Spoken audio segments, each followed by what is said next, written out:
आज की हमारी चर्चा का विषय है भारत का संघवाद यानी फेडरलिज्म। जी। ये सिर्फ राजनीति विज्ञान का कोई भारी भरकम शब्द नहीं है, बल्कि ये वो तराजू है जिस पर भारत की एकता और विविधता दोनों को तौला जाता है। बिल्कुल, एक बहुत ही नाजुक संतुलन। हाँ, एक ऐसा डिजाइन जिसकी 2026 में एक बहुत बड़ी परीक्षा होने वाली है।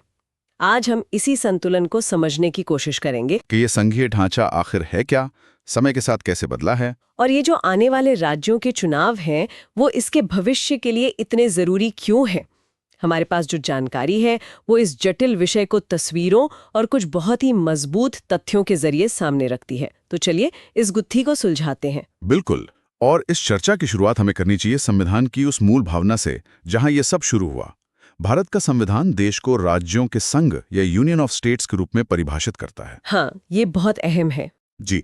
और यहाँ डॉक्टर B.R. अम्बेडकर का एक बयान बहुत मायने रखता है। उन्होंने कहा था, भारत एक राज्यों का संघ है। और इस वाक्यांश को बहुत सोच समझ के सुना गया था। इसका मकसद क्या था? मकसद था एकता और सहयोग दोनों पर बराबर जोर देना। अच्छा, मतलब ये एक ऐसा तराजू है जिसके एक पल्ले पर देश की एकता है और दूसरे पर अलग अलग राज्यों की अपनी पहचान और स्वायत्ता। एकदम सही। लेकिन इस संतुलन को बनाए रखना तो बहुत मुश्किल होता होगा। बहुत मुश्किल।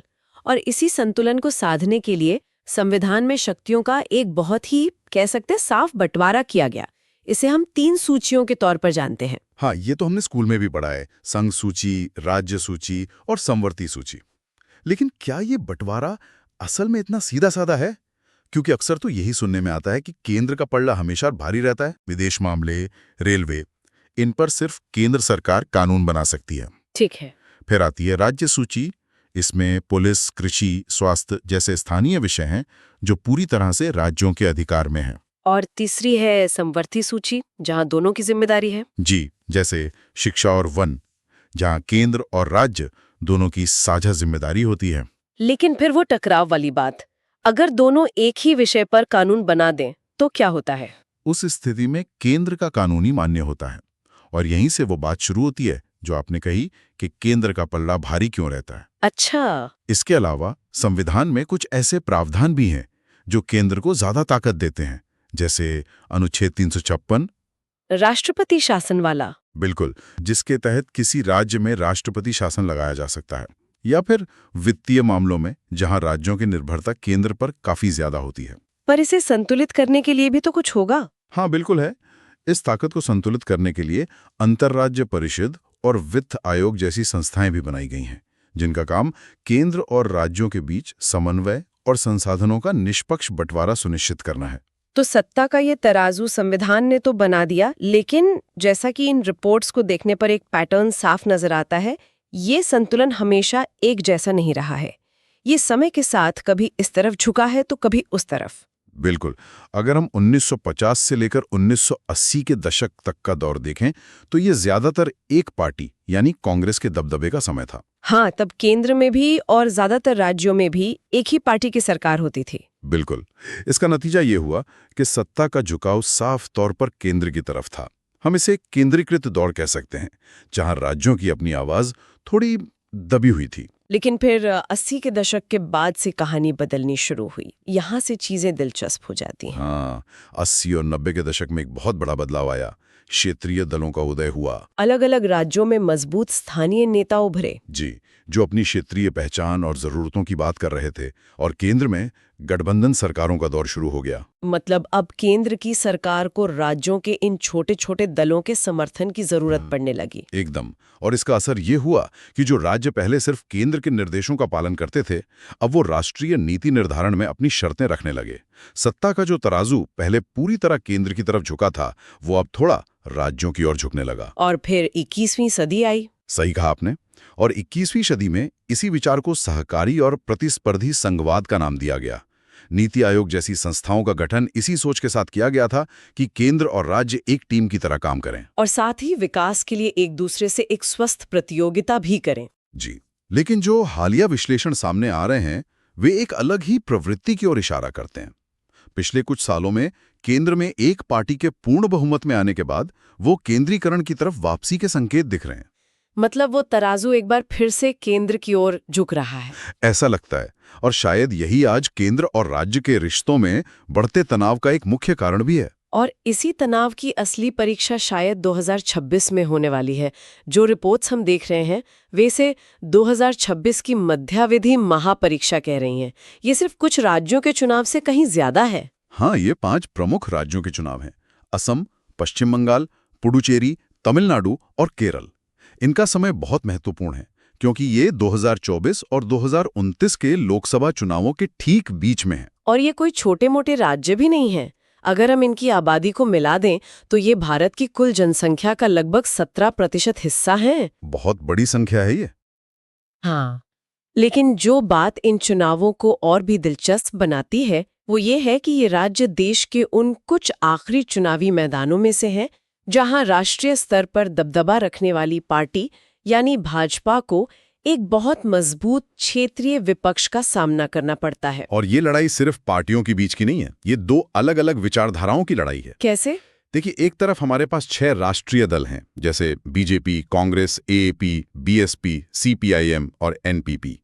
ये पूरे देश के लिए एक नैरेटिव, एक एजेंडा सेट करना चाहते हैं। और दूसरी तरफ है 58 से ज्यादा मान्यता प्राप्त राज्य स्तरीय दल जो कहते हैं नहीं, हमारी पहचान, हमारी जरूरतें और हमारी राजनीति अलग है। बिल्कुल। और अक्सर यही दल सत्ता का संतुलन तय करने में सबसे अहम भूमिका निभाते हैं। यही तो भारत की बहुदलीय प्रणाली की खूबसूरती और जटिलता दोनों है। जी, ये व्यवस्था सुनिश्चित करती है कि भले ही राष्ट्रीय दल एजेंडा तय करने की कोशिश करें, क्षेत्रीय ताकतें हमेशा सत्ता के समीकरण का एक जरूरी हिस्सा बनी रहती हैं। 2026 के चुनाव इसी गतिशीलता का एक बहुत बड़ा इम्तिहान होंगे। ये देखना होगा कि राष्ट्रीय लहर पर क्षेत्रीय आकांक्षाएं कितनी भारी पड़ती हैं। बिल्कुल। लेकिन यह कहानी सिर्फ चुनावी जीत हार तक ही सीमित नहीं है। जो विश्लेषण हमारे सामने आ रहे हैं वे हमें मतपत्र से परे देखने के लिए भी कह रहे हैं। ये चुनाव असल में भारत के लोकतांत्रिक ताने बाने पर पड़ रहे कुछ गहरे दबावों को भी उजागर करते हैं। हाँ, ये चुनौतियां विश्वास, समावेशिता और पारदर्शिता जैसे बुनियादी मुद्दों से जुड़ी हैं। और इसमें सबसे पहली और शायद सबसे स्थायी चुनौती है भ्रष्टाचार की छाया। ये एक ऐसी समस्या है जिसने दशकों से हर सरकार के दौर में शासन में जनता के विश्वास को कमजोर किया है। ये तो एक दुखद सच्चाई है। जो टाइमलाइन हम देख रहे हैं वो यही दिखाती है। 1980s के दशक में कांग्रेस के समय का बोफोर्स घोटाला, फिर 2000 के दशक में 2G स्पेक्ट्रम मामला, 2010 के दशक में कोयला आवंटन घोटाला और हाल ही में 2020 के दशक में चुनावी बॉन्ड घोटाला, जिसे सुप्रीम कोर्ट ने ही असंवैधानिक करार दे दिया। ये दिखाता है कि दशकों से चाहे कोई भी राजनीतिक दल सत्ता में रहा हो, बड़े पैमाने पर भ्रष्टाचार हमारे शासन के लिए एक लगातार बनी रहने वाली चुनौती रहा है। भ्रष्टाचार के अलावा एक और बहुत गहरी चुनौती है, और वो है प्रतिनिधित्व का अंतर। अच्छा। ये सवाल कि क्या हमारा लोकतंत्र वाकई में समावेशी है, क्या इसमें सबकी आवाज शामिल है, यह एक दिलचस्प आंकड़ा सामने आता है। भारत की आबादी में लगभग 50% महिलाएं हैं। हाँ, लेकिन हमारी संसद में महिला सांसदों की संख्या कितनी होगी, इसका कोई अंदाजा है? मैं अंदाजा लगाऊं तो शायद 25-30% तो होनी ही चाहिए। आंकड़ा इससे कहीं कम है। हमारी संसद में महिला सांसदों की संख्या केवल 15% के आसपास है। सिर्फ 15%? जब आबादी में आधी हिस्सेदारी महिलाओं की हो तो ये आंकड़ा तो वाकई चौंकाने वाला है ना? इसका मतलब तो यही हुआ कि आधे देश की आवाज नीति बनाने की प्रक्रिया से लगभग गायब ही है। ये लैंगिक समानता और एक सच्चे लोकतंत्र के रास्ते में बहुत बड़ी बाधा है। बिल्कुल। और इन दशकों पुरानी चुनौतियों, भ्रष्टाचार और प्रतिनिधित्व के अंतर के साथ अब एक ऐसा नया खतरा जुड़ गया है जिसके बारे में शायद संविधान बनाने वालों ने सोचा भी नहीं होगा। वो क्या है? ऑनलाइन ध्रुवीकरण। ये सिर्फ सोशल मीडिया की बहस नहीं है, ये हमारे संघ व ढांचे के लिए एक बिल्कुल नया मोर्चा है। ये बात बहुत दिलचस्प है। मतलब जो लड़ाई जमीन पर लड़ी जाती थी, अब वो डिजिटल दुनिया में भी उतनी ही तीव्रता से लड़ी जा रही है। मुझसे भी ज्यादा। इस पर एक अकादमिक अध्ययन बहुत चौंकाने वाली बात कहता है।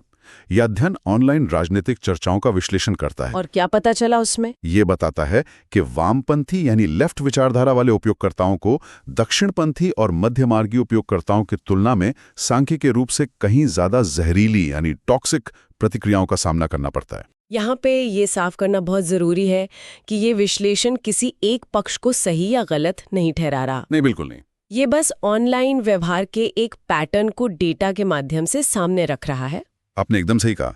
इसका उद्देश्य किसी पर उंगली उठाना नहीं, बल्कि ये समझना है कि ऑनलाइन संवाद का माहौल एक खास राजनीतिक झुकाव के लिए ज्यादा प्रतिकूल और आक्रामक हो चुका है। और ये हमारे संघीय ढांचे के लिए खतरा कैसे है? क्योंकि ये ऑनलाइन ध्रुवीकरण अब सिर्फ इंटरनेट तक सीमित नहीं रहा।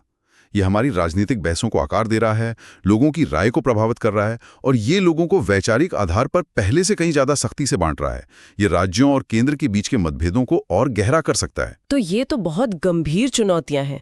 दशकों पुराना भ्रष्टाचार, प्रतिनिधित्व में इतना बड़ा अंतर, और अब ये नया डिजिटल ध्रुवीकरण। तो सवाल ये उठता है कि इन सब का मतलब क्या है? क्या इन चुनौतियों से निपटने के लिए कोई रास्ता है? क्या कोई सुधार का एजेंडा सुझाया गया है? हाँ, जो विश्लेषण हमारे पास हैं वे कुछ बहुत ठोस कदमों का सुझाव देते हैं। इसमें 4 मुख्य सुधारों का जिक्र है। क्या है वो? पहला, अंतर्राज्य परिषद को मजबूत बनाना, ताकि ये केंद्र और राज्यों के बीच बातचीत के लिए सिर्फ नाम का नहीं बल्कि सच में एक असरदार मंच बन सके। मतलब एक ऐसी जगह जहां मुख्यमंत्री और प्रधानमंत्री बैठकर सच में मुद्दों को सुलझा सकें, ना कि सिर्फ औपचारिक बैठकें करें। बिल्कुल। दूसरा सुझाव है राज्यों की वित्तीय स्वायत्तता बढ़ाना, ताकि वो केंद्र पर कम निर्भर रहें। जी, ताकि राज्य अपनी स्थानीय जरूरतों के हिसाब से अपनी नीतियां बेहतर ढंग से बना सकें और उन्हें लागू करने के लिए केंद्र पर बहुत ज्यादा निर्भर ना रहें। और तीसरा सुझाव है राज्यपाल की भूमिका को लेकर। ये एक बहुत ही संवेदनशील मुद्दा रहा है। हाँ, सुझाव ये है कि राज्यपाल की भूमिका का पूरी तरह से गैर राजनीतिकरण किया जाए। ये सुनिश्चित करना होगा कि राज्यपाल का पद किसी राजनीतिक एजेंडे के लिए इस्तेमाल ना हो और वो निष्पक्ष होकर काम करें। अक्सर असंतोष और तनाव की वजह बनती है। ये सुधार सुनने में तो बहुत अच्छे लगते हैं, लेकिन इन्हें लागू करना उतना ही मुश्किल होगा। मुश्किल जरूर है, लेकिन जरूरी भी है, क्योंकि भारत का संघीय भविष्य इसी पर टिका है। हमारे पास एक तस्वीर है जो इस दुविधा को बहुत अच्छे से दिखाती है। बताइए। सोचिए, वही हमारा पुराना तराजू। एक पलड़े पर एकता है, लेकिन अब उस पर डिजिटल ध्रुवीकरण और वित्तीय विवादों का भारी बोझ है जो उसे नीचे खींच रहा है। और दूसरे पलड़े पर दूसरी तरफ विविधता का पड़ रहा है, जिसे क्षेत्रीय आकांक्षाएं और मजबूत कर रही हैं। ये संतुलन अब बहुत नाजुक हो गया है। तो सवाल ये है कि आगे का रास्ता क्या होगा? सहयोग, प्रतिस्पर्धा या टकराव? और इसका जवाब इसी बात पर निर्भर करेगा कि केंद्र और राज्य इन नई और पुरानी चुनौतियों का सामना करने के लिए आपसी विश्वास और सहयोग का माहौल कैसे बनाते हैं। क्या वे मिलकर इन समस्याओं का हल निकालेंगे या फिर टकराव का रास्ता चुनेंगे?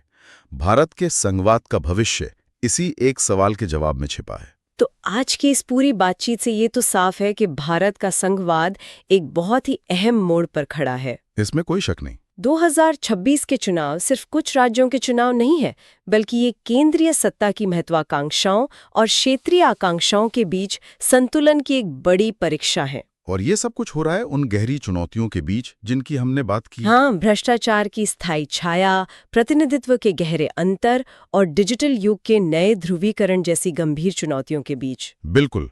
और अंत में मैं एक विचार के साथ इस चर्चा को समाप्त करना चाहूंगा। जरूर। संविधान हमें संतुलन के लिए एक ढांचा तो देता है, लेकिन संघवाद की असली मुद्रा, असली करेंसी विश्वास है। विश्वास। जी। आज के दौर में जब डिजिटल उपकरण और आर्थिक असमानताएं क्षेत्रीय पहचान और विभाजन के नए नए रूप बना रही हैं जो पहले कभी नहीं थे, तो सोचने वाली बात यह है, क्या हमारे संवैधानिक तंत्र उस विश्वास